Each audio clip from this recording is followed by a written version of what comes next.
আসসালামু আলাইকুম সুপ্রিয় শিক্ষার্থীরা, আশা করি তোমরা সকলেই ভালো আছো। আজকে আজকের আমাদের ক্লাস মেকানিক্যাল পঞ্চম পর্বের ম্যানুফ্যাকচারিং প্রসেস।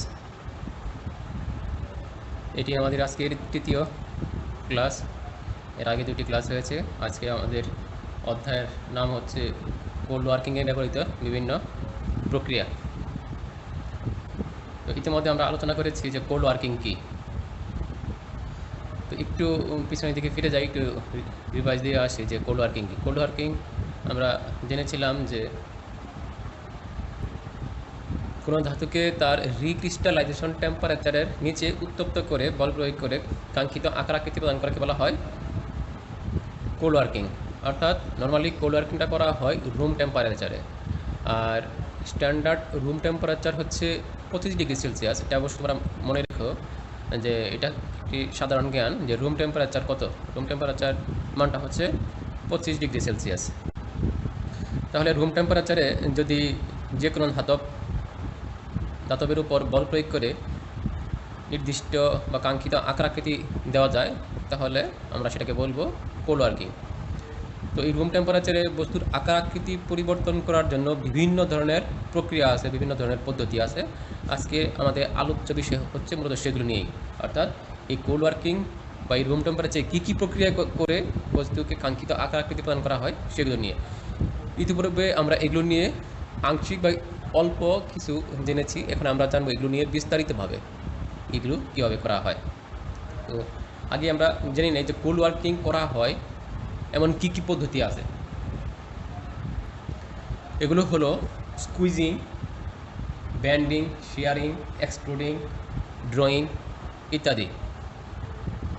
এর মধ্যে স্কুইজিং একটি প্রক্রিয়া। এই প্রক্রিয়ার মধ্যে আরও অনেকগুলো আছে, সেগুলো হচ্ছে coining, cold rolling, sizing, swaging, cold forging, thread rolling, riveting, staking. আমরা এগুলো নিয়ে বিস্তারিত আলোচনা করব।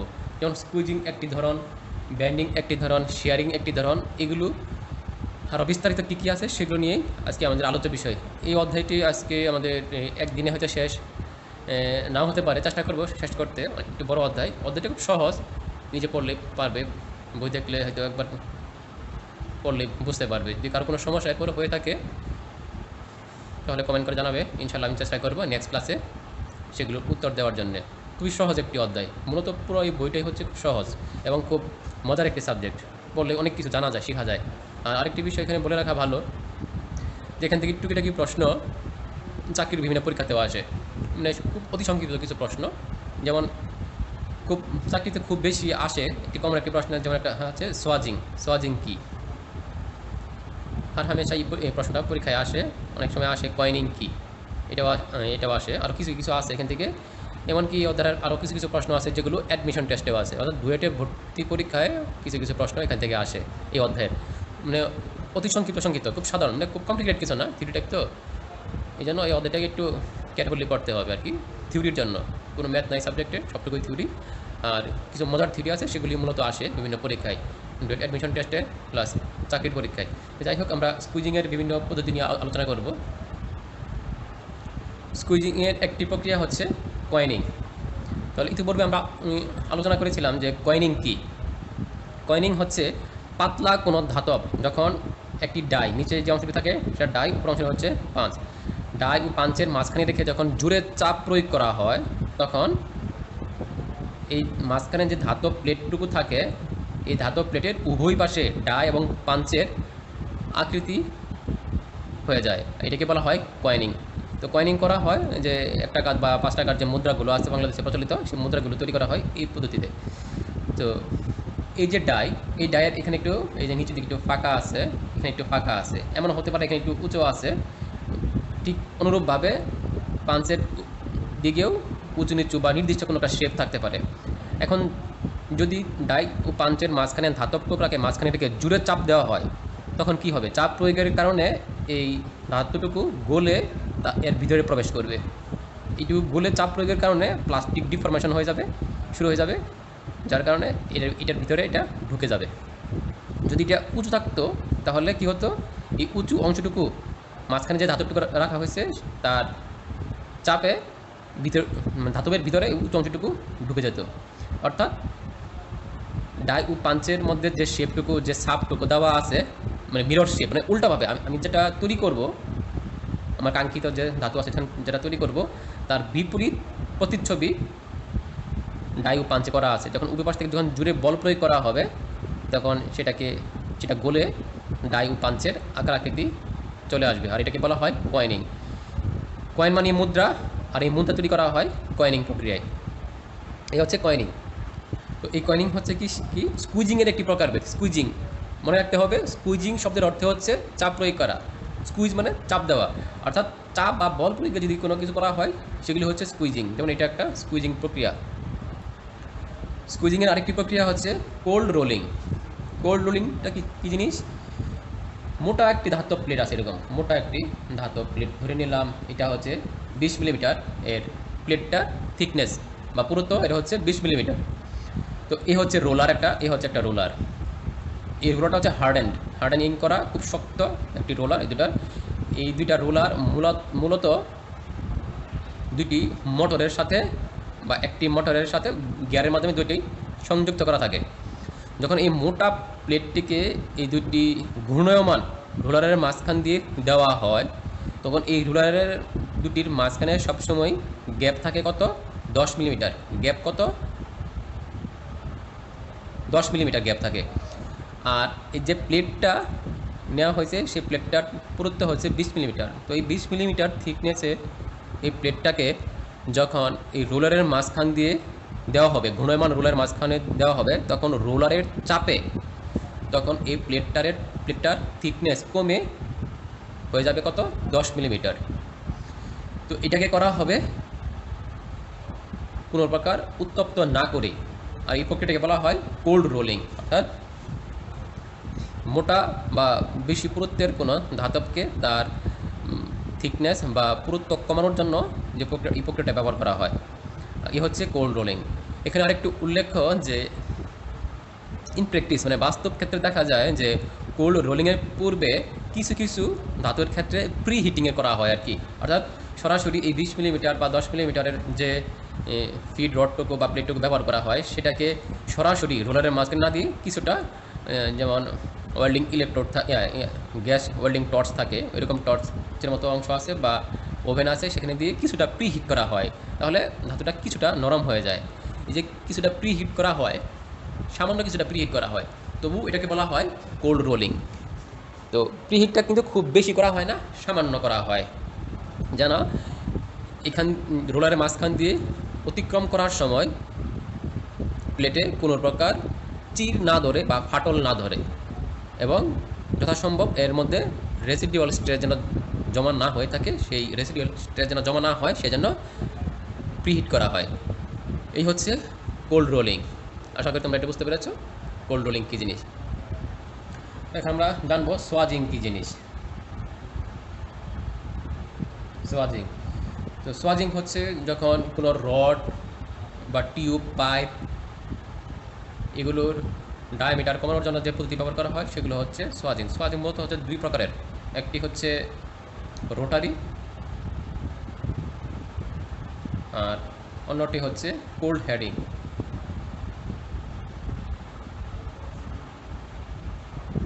কোল্ড হেডিং, তো রোটারি সোয়াজিংয়ের মাধ্যমে হচ্ছে রড, টিউব, রাউন্ড বার, যে কোনো প্রকার রাউন্ড বার, এগুলোর ব্যাস কমানোর জন্য বা ডায়ামিটার কমানোর জন্য এই রোটারি সোয়াজিং করা হয়। আর কোল্ড হেডিং, যেমন আমাদের এই হেক্সাগোনাল যে নাটগুলো আছে, হেক্সাগোনাল শেপের যে নাটগুলো আছে, তো দেখা যায় যে এগুলো আমার তৈরি করতে হবে। তো মোটা একটি রাউন্ড বার বা একটা রডকে ডাইসের মধ্যে ঢুকিয়ে দেওয়া হয়। ডাইসের মধ্যে, এটা ডাইস, এই ডাইসের মধ্যে এরকম ছিদ্র করা আছে, পাকা অংশ আছে, এর মধ্যে যখন একটি রডকে ঢুকিয়ে দেওয়া হয়, এরকম একটা রড, একটু বাড়তি অংশ এখানে রাখা হয়। তো এই যে বাড়তি অংশটুকু রাখা হয়, ঠিক আরেকটি ডাই দিয়ে, আরেকটি ডাই থাকে এরকম। তো এই ডায়ের যে শেপটুকু থাকে, এটা হচ্ছে আমার যে এই বোল্ট থাকে, বোল্টের যে হেড বা মাথা থাকে, এই মাথার আকৃতি থাকে এই ডায়ের অংশটুকুতে। তো যখন এই ডাইটাকে জুড়ে এখানে চাপ প্রয়োগ করে একসাথে লাগানো হয়, তখন এই রডের বাড়তি অংশটুকু চাপে প্লাস্টিক ডিফর্ম হয়ে এই হেডের আকৃতি ডায়ের মধ্যে ঢুকে যায়, ঢুকে গিয়ে হেক্সাগোনাল নাটের আকৃতি তৈরি হয়ে যায়। এই পদ্ধতিতে মাস প্রোডাকশনের জন্য, যেমন আমাদের বোল্ট তৈরি করা লাগতে পারে হয়তো 50,000 পিস বোল্ট, তখন তো আর এই অন্য কোনো মেশিনিং প্রক্রিয়া করা সম্ভব নয়। তো অনেকগুলো এরকম ডায়ের মধ্যে রডগুলোকে বসানো হয়, বসে উপর থেকে আরেকটা ডায়ে, যার যেখানে ডাইস শেপ করা থাকে হেক্সাগোনাল নাট বা কাঙ্ক্ষিত যে নাটগুলো প্রয়োজন হবে, হতে পারে স্কোয়ার নাট, এরকম শেপ করা থাকে। উপর থেকে জুড়ে যখন চাপ প্রয়োগ করা হয় একসাথে হয়ে যায়, দ্রুত করা হয় এগুলো। একটা যায় আর একটা যায়, আবার একটি আসে, এভাবে দ্রুত অনেকগুলো বোল্টের বা নাটের শেপ তৈরি করা হয়। এই প্রক্রিয়াটাকে বলা হচ্ছে মূলত কোল্ড হেডিং। তো আমি চেষ্টা করব যে পরবর্তী ক্লাসে বা চলমান ক্লাসে বা অন্য কোনো সময় যে এই যে ম্যানুফ্যাকচারিং প্রসেসের যে কোল্ড ওয়ার্কিং বিভিন্ন প্রক্রিয়া, হট ওয়ার্কিংয়ের বিভিন্ন যে প্রক্রিয়াগুলো আছে সেগুলোর রিয়েলিস্টিক প্লাস অ্যানিমেটেড কিছু ভিডিও দেখাতে ইউটিউব থেকে সংগ্রহ করে। কারণ এগুলো হচ্ছে বাস্তবিক বিষয়, সবগুলো হয়তো আমাদের দ্বিমাত্রিক তল বা কাগজে এঁকে হয়তো বোঝানো সম্ভব না, কিন্তু একবার যদি কেউ দেখে যে আসলে প্রক্রিয়াটা কী এবং কীভাবে হয়, সেক্ষেত্রে সে এই চিত্র দেখলে সহজে বুঝতে পারবে। কারণ তার আগে একবার দেখতে হবে যে আসলে কী ঘটে এখানে বা কীভাবে হচ্ছে। একবার সে দেখতে পারে, বাকি জীবন তার মনে থাকবে, কারণ এগুলো বাস্তবিক জিনিস, খুব সহজ জিনিস। জাস্ট তাকে একবার দেখতে হবে যে প্রক্রিয়াটা কী এবং কীভাবে হয়। আমি চেষ্টা করব কোনো এক ক্লাসে কোল্ড ওয়ার্কিং প্রক্রিয়া এবং হট ওয়ার্কিংয়ের যে বিভিন্ন প্রক্রিয়াগুলো আছে এগুলোর রিয়েলিস্টিক প্লাস অ্যানিমেটেড যে ভিডিওগুলো আছে সেগুলো দেখাতে, তাহলে আরও অনেক মানে হৃদয়ঙ্গম হবে, বুঝতে সহজ হবে যে প্রক্রিয়াগুলো কী, ইনশাল্লাহ। তো এখানে আমরা আলোচনা করব থ্রেড রোলিং। তো থ্রেড রোলিং হচ্ছে, আমরা একটু আগে আলোচনা করলাম যে যে বোল্টের যে হেড আছে বা নাটের আকৃতি করার জন্য কোল্ড হেডিং প্রক্রিয়ায় মাস প্রোডাকশনে দ্রুত মানে একটা হেড তৈরি করতে বা বোল্টের হেড তৈরি করতে বা নাট তৈরি করতে সর্বোচ্চ 2 সেকেন্ড লাগে, সাধারণত 1 সেকেন্ডের মধ্যেই একটা তৈরি হয়ে যায়, 1 থেকে 2 সেকেন্ডের মধ্যেই হয়ে যায়, এভাবে মাস প্রোডাকশনে যাওয়া হয়। তো এই তো গেল আমাদের একটি বোল্টের হেড তৈরি করা। তো এই বোল্টের যে বডি আছে, বডিতে এই তো এই বোল্টের বডিতে এরকম থ্রেড কাটা থাকে, আমাদের থ্রেড কাটতে হবে। তো আমরা তো ডাই অ্যান্ড ট্যাপ দিয়ে এই থ্রেড কাটা সম্ভব না, সম্ভব, কিন্তু একটি বোল্টের এই প্যাচ কাটতে অনেক সময় চলে যাবে। এরকম 50,000 পিস তৈরি করতে আমাদের দিনের পর দিন হয়তো কয়েক বছর সময় লেগে যাবে এবং অনেক দাম পড়ে যাবে। অনুরূপ এটা আমরা ল্যাদ মেশিনে মেশিনিং করেও করা সম্ভব, কিন্তু মাস প্রোডাকশানে যাওয়া সম্ভব না। একটি বোল্ট বা নাটের দাম পড়ে যাবে অনেক অনেক সময় সাপেক্ষ ব্যাপার, এবং এগুলোর দামও পড়ে যাবে অনেক। অত এগুলো প্রক্রিয়া মাস প্রোডাকশন বা ইন্ডাস্ট্রিয়ালিস্টদের জন্য প্রযোজ্য না।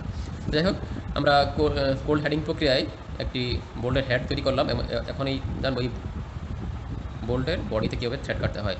তো এই প্রথমে এটা থাকে কি, একদম প্লেন একটি রড থাকে। এই হেড কোল্ড হেডিং প্রক্রিয়ায় হেড তৈরি করে ফেললাম। তো এই দুইটা ডাই, এই দুইটা হচ্ছে ডাই, এটা হচ্ছে ডাই। তো এই দুইটা ডায়ের মধ্যে আগে থেকেই থ্রেড কাটা থাকে এরকম। তো যখন এই দুইটা ডায়ের মাঝখানে এই গোলাকার রডটিকে রেখে দুই পাশ থেকে জোরে চাপ প্রয়োগ করা হয়, তখন এই রডের বাহির দিকে এরকম থ্রেড কাটা হয়ে যায়। তো এরকম একটা থ্রেড কাটতে গেলে 1 সেকেন্ড বা 2 সেকেন্ড ম্যাক্সিমাম সময় লাগে। এইভাবে 50,000 পিস নাট বা বোল্ট তৈরি করতে কয়েক ঘন্টার ব্যাপার মাত্র। এই হচ্ছে থ্রেড রোলিং। উল্লেখ্য, এই দ্বিমাত্রিক তলে তো আর এটা দেখানো সম্ভব না খুব একটা, যে এই যে থ্রেড কাটা থাকে এটা কিন্তু প্লেন সারফেস থাকে না, মানে ওভাল এরকম কার্ভ থাকে, এরকম বাঁকানো অংশ থাকে এরকম। এই বাঁকা অংশের ভিতরে এরকম ডায়ের মধ্যে থ্রেড কাটা থাকে। তো এই মাঝখানে যখন গোলাকার রড থাকে, যখন জোরে চাপ প্রয়োগ করা হয়, তখন এই গোলাকার রডের চারপাশে থ্রেড কাটা হয়ে যায়। এ হচ্ছে থ্রেড রোলিং।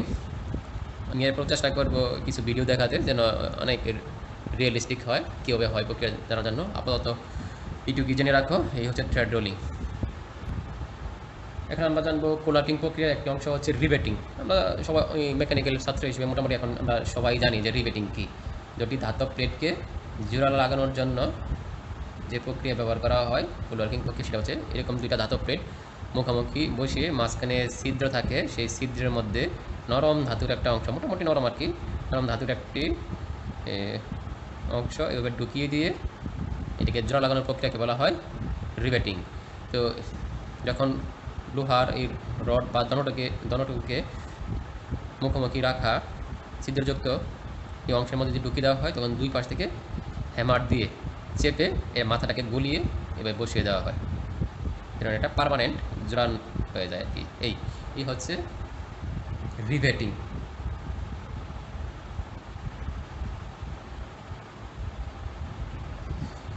এটা খুব সহজ, আমরা সবাই জানি আগে থেকে, এটা আমরা জানি পড়াশোনা মেকানিক্যাল ছাত্র হিসেবে আমরা যেহেতু আমরা অলরেডি পঞ্চম পর্বে পড়ি। রিভেটিং কি এটা আমরা জানলাম, এই হচ্ছে রিভেটিং। এটা হচ্ছে কোলার্কিং একটি প্রক্রিয়া। কোলার্কিং আরেকটি প্রক্রিয়া হচ্ছে স্ট্যাকিং, অর্থাৎ দুইটি ধাতুর দণ্ডকে জোরে চাপ প্রয়োগ করলে এদের মধ্যে প্লাস্টিক ডিফর্মেশন শুরু হয়ে গেলে এইটা মুখোমুখি লেগে যায়। যদিও ওই জোরটা খুব শক্তিশালী হয় না, মোটামুটি হালকা কাজের জন্য এই প্রক্রিয়া করে দুটি ধাতব পাতকে জোড়া লাগানো হয়, আর এটাকে বলা হয় স্ট্যাকিং।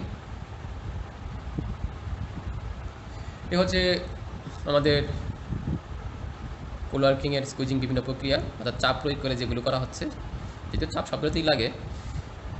এই হচ্ছে মূলত স্কুইজিংয়ের বিভিন্ন প্রক্রিয়া, অর্থাৎ কোলার্কিংয়ের প্রক্রিয়া। অনেক লম্বা অধ্যায়, প্রত্যেকটিকে হয়তো দেখানো সম্ভব হবে না, তোমরা নিজেরা কিছু দেখবে, যদি না পারো প্রশ্ন করবে ইনশাআল্লাহ। কোল্ড ওয়ার্কিংয়ের আরেকটি প্রক্রিয়া হচ্ছে শিয়ারিং। ইতিপূর্বে আমরা আলোচনা করেছি শিয়ারিং কি, অর্থাৎ একটি ধাতবকে যখন কেটে ফেলা হয় বল প্রয়োগ করে, এই একটা অংশ রাখলাম, এখানে যদি আমি সাপোর্ট দিই, এরকম সাপোর্ট দিয়ে রাখি, বড় একটি সাপোর্ট দিয়ে, এখান থেকে আরেকটি অংশ এইভাবে থাকবে। যদি এখান থেকে বল প্রয়োগ করা হয়, এটা হচ্ছে আমার ধাতব খণ্ড, জুড়ে এখানে যদি সাপোর্ট দিয়ে এখানে যদি জুড়ে চাপ দেওয়া হয়, এটা কেটে যাবে। এই প্রক্রিয়াকে বলা হয় শেয়ারিং। ধাতব খণ্ডকে কেটে ফেলা, ধাতব খণ্ডকে এইভাবে কেটে ফেলার প্রক্রিয়াকে বলা হয় শেয়ারিং। আমাদের ওয়েল্ডিং শপে ইতিমধ্যে আমরা দেখেছি যে হ্যান্ড লিভার শেয়ার মেশিন কীভাবে কাটে, মূলত এই প্রক্রিয়াটাই, আর কিছু না। তো শেয়ারিংয়ের অনেকগুলো ধরন আছে, তার মধ্যে একটি হচ্ছে ব্ল্যাঙ্কিং, পাঞ্চিং। মোস্ট ইম্পর্টেন্ট, চাকরির পরীক্ষায় খুব বেশি আসে, আমাদের একাডেমিক যে পরীক্ষা আছে সেখানে আসে, অ্যাডমিশন যে পরীক্ষা আছে সেখানে আসার মোস্ট ইম্পর্টেন্ট একটি প্রশ্ন হচ্ছে ব্ল্যাঙ্কিং এবং পাঞ্চিং। আমি দুইটি চিত্র পাশাপাশি রেখে দেখাচ্ছি যে ব্ল্যাঙ্কিং এবং পাঞ্চিং কি। ধরে নিলাম এই একটি শিট আছে, বড় একটি শিট, মানে ধাতুর প্লেট বা শিট, এই একটি ধাতু প্লেট বা শিট আছে। তো আমাদের অনেক সময় প্রয়োজন হয় এই বড় শিট থেকে আমরা কিছু অংশ কেটে নিব, কেটে নিয়ে ওটার উপর আমরা কাজ করব। যেমন আমার একটা প্রয়োজন হতে পারে এখান থেকে এইটুকু অংশ গোল বড় শিট থেকে কেটে নেব। তো এই বড় শিট থেকে এই যে প্রয়োজনীয় আকৃতির গোল অংশ কেটে নিয়ে নিলাম আমি, এটা হচ্ছে সলিড অংশ। তো এই বড় শিট থেকে কেটে এই সলিড অংশ কেটে এখানে নিয়ে নিলাম, তাহলে বড় শিটে এখানে একটা রয়ে গেলো কি, ছিদ্র, পাকা ছিদ্র রয়ে গেলো, এটা হচ্ছে ছিদ্র। তাহলে বড় একটি শিট থেকে প্রয়োজনীয় অংশ কেটে নেওয়ার এই প্রক্রিয়াকে বলা হয় ব্ল্যাঙ্কিং। এই প্রক্রিয়াকে কী বলা হবে? ব্ল্যাঙ্কিং। অবশ্যই মনে রাখতে হবে, খুব সহজ। বড় একটি শিট থেকে অংশ থেকে প্রয়োজনীয় আকৃতির কোনো অংশ কেটে বের করাকে বলা হয়, এইটা হচ্ছে আমার প্রয়োজনীয় ব্ল্যাঙ্কিং। তো এইভাবে আরেকটি অংশ গোল এখানে ছিদ্র করে আমরা বের করে নিলাম, এই একটা অংশ আমরা বের করে নিলাম, গোল অংশ আমরা কেটে বের করে নিলাম। তো এখন এই যে গোল অংশটুকু আমরা শিটটুকু বের করে নিলাম, এটার উপর হয়তো আমরা অন্য কোনো কাজ করব, সেটা কি কাজ করব সেটা কাজের উপর ভিত্তি করে, কিন্তু আমার এখন এটা হচ্ছে আমার কার্য ওয়ার্কপিস হচ্ছে এটা। তাহলে এই বড় যে শিট এখন যেরকম ছিদ্র হয়ে গেলো, শিটটা ব্যবহার করা যাবে না, তখন এই বড় এই শিটটিকে আমি তখন ফেলে দেবো, অপ্রয়োজনীয় অংশ হিসেবে কোনো কাজে লাগবে না। হয়তো এখানে আরেকটি আমরা ছিদ্র করতে পারবো, বা ম্যাক্সিমাম যতটুকু ব্ল্যাঙ্ক বা ওয়ার্কপিস নেওয়া যায় সেটুকু নেব। এরপর যে বাকি অংশটুকু রয়ে যাবে শিটের, সেটা আমাদের কোনো কাজে আসবে না, লাগবে না। তখন এটাকে আমরা বলবো কি স্ক্র্যাপ, SCRAP, স্ক্র্যাপ বা আবর্জনা হিসেবে এটাকে ফেলে দেব। তাহলে ব্ল্যাঙ্কিং কি? বড় একটি শিট থেকে প্রয়োজনীয় অংশ কেটে বের করে নেওয়াকে আমরা বলবো ব্ল্যাঙ্কিং। এবার আসি পাঞ্চিং কি। তো এই বড় একটি শিট, এখন এই শিটটাই হচ্ছে আমাদের ওয়ার্কপিস। আগে আমাদের ওয়ার্কপিস ছিল কোনটা? যে প্রয়োজনীয় অংশ যে কেটে বের করে নিয়েছিলাম, এটা ছিল আমাদের ওয়ার্কপিস, আর এটা ছিল তখন স্ক্র্যাপ। এটা নেওয়ার পর এটা হয়ে গেছে স্ক্র্যাপ। এখন বড় একটি শিট আছে, এই শিটটাই হচ্ছে এবারে আমাদের ওয়ার্কপিস।